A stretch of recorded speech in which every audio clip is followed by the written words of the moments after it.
Today, we're going to demonstrate Class 1 amalgam restoration. For our patient today, we have Phantom. One day while he was eating, he felt pain in his lower right tooth. He decided to make an appointment at the dental clinic next to his house to have his teeth checked out. His dentist used a mouth mirror and an explorer to locate caries in his teeth. During clinical examination, Class 1 caries were found on tooth number 46. So let's get started with the procedure. The equipment we're going to need for the rubber dam are rubber dam puncher, a clamp, rubber dam forceps, dental floss, a wedge to stabilize the rubber dam frame, plastic filling instrument, and finally, napkin. For infection control, we're going to need a gown, a face mask, a face shield, and gloves. The burr we're going to use is the 330 burr, also known as the pear-shaped. We are going to insert it into the high-speed handpiece. After that, we're going to locate the caries. As we said before, Class 1 occlusal caries were found on tooth number 46. Now let's start drilling. Make sure that the burr is parallel to the long axis of the tooth. Make sure that the buccal and lingual walls converge slightly for tension form while the mesial and distal are straight or divergent. Also remember to keep the pulpal floor flat and perpendicular to the long axis of the tooth. The depth of the cavity should be from 1.5 to 2 millimeters to be able to resist fracture.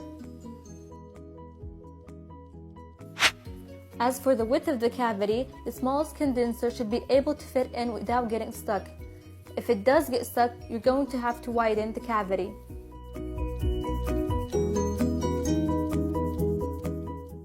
After we're finished with the preparation, we're going to move on to the amalgam instruments. We're going to need amalgam carrier, a condenser, a pre-carved burnisher, a Hall and back, a discoid cleoid carver, a post-carved burnisher, and finally an explorer.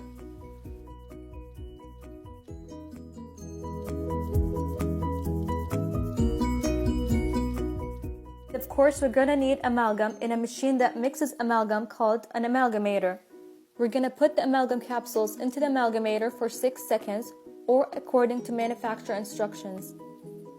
After 6 seconds, remove the amalgam capsule. Now we're ready to pack the amalgam into the preparation. Using an amalgam carrier, place the amalgam into the cavity. Remember to place the amalgam in increments. Between each increment, make sure to condense the amalgam into the cavity to adapt it into the walls.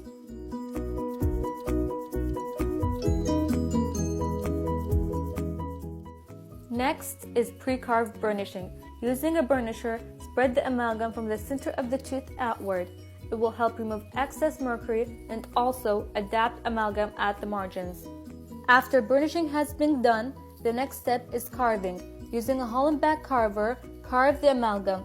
Make sure to follow the normal occlusal anatomy. You can also use a cleoid discoid carver to remove excess amalgam found on tooth surface.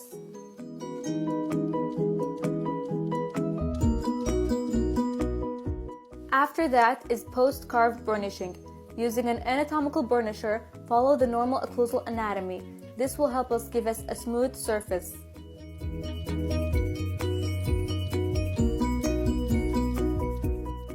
Finishing and polishing of amalgam can be done, but after setting, which is 24 hours. So, for finishing, we're going to use finishing burrs following the normal occlusal anatomy. As for polishing, we're going to start off with brownies and then greenies. And the aim of finishing and polishing is to remove the voids on the surface of the restoration and therefore decrease plaque accumulation. And finally, there you have it, Class 1 amalgam restoration. Also, don't forget to dispose the amalgam in the right container. We have Phantom's approval, and thank you all for watching.